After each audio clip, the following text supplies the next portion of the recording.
সামনে লোকসভা নির্বাচন। দিল্লির নির্বাচনকে বাখের চোখ করে ত্রিপুরায় সংগঠনকে পুনর্জীবিত করতে মাঠে নেমে পড়েছে কংগ্রেস। ভোটের আগে দল তথা সংগঠনের ভিত শক্ত করতে ময়দানে কংগ্রেসের রাজ্য সভাপতি আশিস কুমার সাহা সহ অন্যান্য নেতৃত্বরা।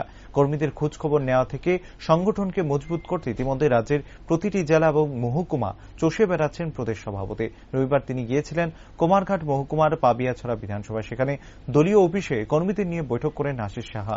পরে সংবাদ প্রতিনিধিদের সাথে কথা বলতে গিয়ে আশিস সাহা অভিযোগ করেন, বিজেপির শাসনে রাজ্যে চলছে অরাজক পরিস্থিতি। বাহুবলীদের পেশি শক্তিতে রাজ্যের দিকে দিকে ঠিকাদারি কাজে চলছে কমিশন বাণিজ্য আর লুটের রাজত্ব। স্তব্ধ হয়ে পড়েছে রাজ্যের উন্নয়ন। তিনি অভিযোগ করেন, রাজ্যের মুখ্যমন্ত্রী প্রশাসনিক কাজ ফেলে ব্যস্ত দলীয় কাজে। ফলে রাজ্যের মানুষের বিভিন্ন সমস্যা প্রকট হচ্ছে দিনের পর দিন। কুমারঘাটের উল্টো রথের প্রসঙ্গ এদিন সুর চড়ান আশিসবাবু। তিনি অভিযোগ করেন, এই ঘটনায় প্রকৃত দোষীদের পার পাইয়ে দেওয়ার উদ্দেশ্যে কাজ করছে প্রশাসন। বহু মানুষ আহত হয়ে এখনো চিকিৎসাধীন। কেউ বলতে পারে না যে তাদের মধ্য থেকে কজন সুস্থ হয়ে বাড়ি ফিরবে।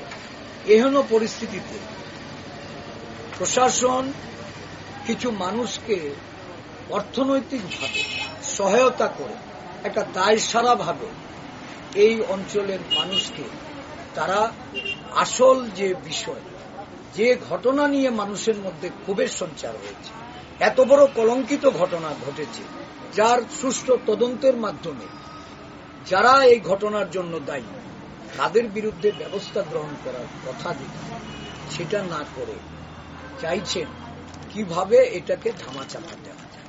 একটা প্রশাসন এতটা নির্লজ্জ, এ নিয়ে কংগ্রেস দল সোচ্চার।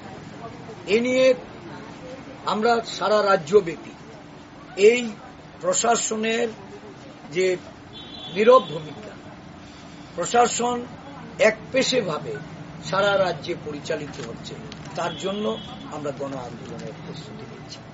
সারা রাজ্যব্যাপী সাধারণ মানুষের যে উৎকণ্ঠা, নিরাপত্তাহীনতা, আইন শৃঙ্খলার অবনতি, চুরি ডাকাতি রাহাজানি যেভাবে চলছে, এগুলি থেকে মানুষকে কিভাবে নিরাপত্তা প্রদান করা যায়, প্রশাসনকে সঠিক পথে পরিচালনা করা যায়। কারণ রাজ্যের মুখ্যমন্ত্রী এখন দলীয় কাজে ব্যস্ত। প্রশাসনিক কাজ ফেলে উনি যেভাবে যোগদান কর্মসূচিতে নিজেকে যুক্ত করছেন, আমরা সত্যিই চিন্তিত।